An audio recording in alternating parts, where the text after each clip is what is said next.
Hello everyone. Welcome to your own channel, All for You. Now I am having another poem that is Bangle Sellers of Sarojini Naidu.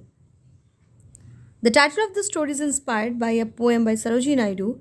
It describes the life of Indian women, their cultures and traditions. The story is about the bangle sellers. They urge the passer to buy a look at their bangles and buy them for their daughters and wives. उनके बगल से चूड़ी बेचने वाले के बगल से जो भी जाते हैं उनको वो बोलते हैं चूड़ी खरीदने के लिए अपनी बच्चियों के लिए अपनी पत्नियों के लिए. This poem also describes how the bangles are attached with the emotions and these bangles also represent the transition of a girl from young to old. और इन चूड़ियों के साथ उनके खुद के इमोशंस बंधे हुए हैं और वो विविध तरीके के एक बच्ची किस तरह से बड़ी होती है और बड़ी होने के बाद कैसे अपने शादीशुदा घर फिर अपने बच्चों को पालना फिर वृद्धावस्था में जाती है. तो इस पूरे ट्रांजिशन को दिखाया है, ट्रांसफॉर्मेशन को दिखाया है उन चूड़ियों के साथ. This poem also describes the daily life of bangle sellers. उनके जीवन के बारे में भी बताया है. In the first stanza of the bangle sellers, the narrator describes that the bangle sellers are shouting as they are trying to sell their bangles in the temple fair. They are just sitting in front of a temple and they are shouting for their bangles to be sold. The speaker compares the bangles as the lustrous tokens of radiant lives. The speaker thinks that these bangles can bring happiness to their daughters and wives' life. In the second stanza, the bangle sellers say that they carry various kinds of bangles for different types of women with different types of need. The speaker says there are bangles for young girls. They are silver, blue in color. Compare the silver and blue colors to the mountain mist. नीले रंग का जो खूबसूरत सा रंग होता है उसको माउंटेन मिस्ट बोलते हैं. विच represents the freshness in youth girls. जो बच्चियां अभी स्कूल कॉलेज जा रही होती हैं, जो नई नई बोर्ड्स करती हैं, स्कूल कॉलेज जा रही होती हैं, यंग होती हैं, उनमें जो एक फ्रेशनेस होता है, चहचहाट होता है, चंचलता होती है, उसको शो करता है. Some bangles are red and pink in colour and they are compare to tender flower birds. The birds that dreams represents the dreaming for marriage and the green bangles represent the freshness of young women.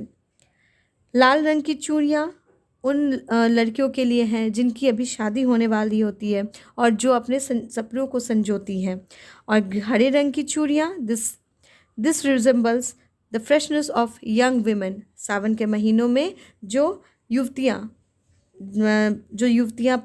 हरे रंग की चूड़ियाँ पहनती है, जो नई नई शादीशुदा होती है या फिर जितनी भी औरतें होती हैं हरे रंग की चूड़ियों को पहनती है सावन के महीने में. In the third stanza, she speaks about the yellow bangles that look like a field of sunlit corn. पीले रंग का, जैसे मकई के दाने जब पूरे खिल जाते हैं तो उनमें एक पीलापन आ जाता है. सूर्यमुखी का जो पीलापन होता है उसके साथ यहाँ पे कंपेयर किया गया है कि उस रंग की भी चूड़ियाँ वो लाए हैं. This phrase describes the looks of the bride in the day of a wedding. शादी के दिन जो दुल्हन, नई दुल्हन जो पीले रंग की, लाल रंग की चूड़ियाँ पहनती है, she needs to look brighter of all on her wedding day. शादी वाले दिन उसको बहुत इतना सजाया जाता है कि हर तरफ उसी की सुंदरता बिखरी हुई रहती है. The bangle sellers also have some red and orange coloured bangles which represent the desire and wishes of the newly married bride. कुछ उसके पास नारंगी रंग के और लाल रंग की चूड़ियाँ हैं जो नई नवेली दुल्हन के उसके सपनों को साकार करने के लिए या उसके जो सपने हैं उस जो उसकी खुशियाँ हैं उसको दर्शाती हैं. Here the bridal laughter means the happiness of starting a new life and the bridal tear means the pain of separation from her parents.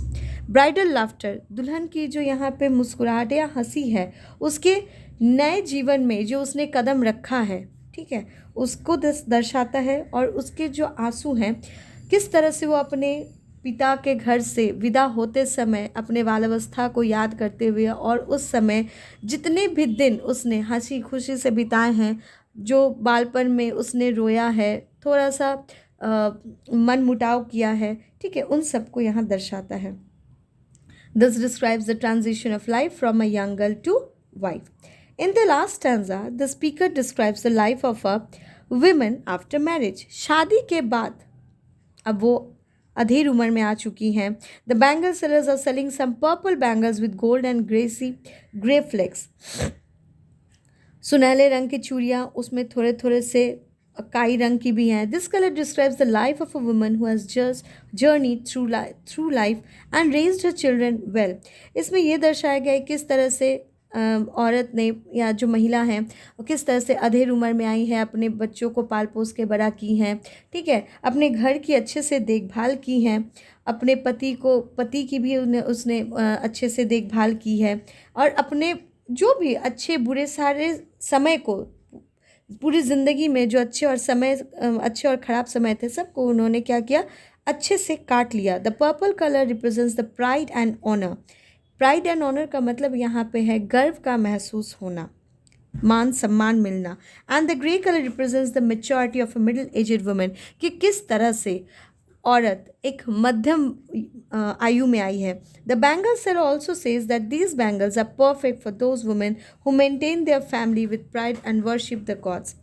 Bangle seller यहाँ पे ये भी बोलते हैं कि ये जो चूड़ियाँ हैं ये औरतों को या औरतों के जो एक मानस पटल पे जिस तरह के सोच आते गए, ठीक है, उनको दर्शाता है किस तरह से वो बाल अवस्था से यौवन अवस्था में आई, फिर वहाँ से एक शादीशुदा लाइफ में आई, फिर वहाँ से अधेड़ उम्र में आए, फिर वहाँ से एक उम्र जहाँ पे बुढ़ापा आता है उस उम्र में आई.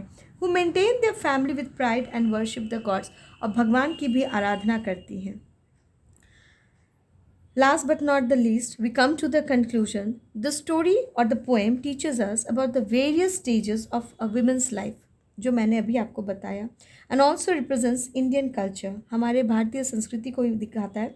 This poem is all about the celebration of womanhood, मतलब औरतपन को आज हम लोग जैसे हम लोग वुमेंस डे मनाते हैं, मदर्स डे मनाते हैं, तो पहले ज़माने में ये सारे डेज़ तो नहीं होते थे, लेकिन ये जो चूड़ियाँ हैं इनकी खनक बताती थी कि घर में लक्ष्मी का वास है, बेटी है, औरत है, पत्नी है, माँ है, बहन है, ठीक है.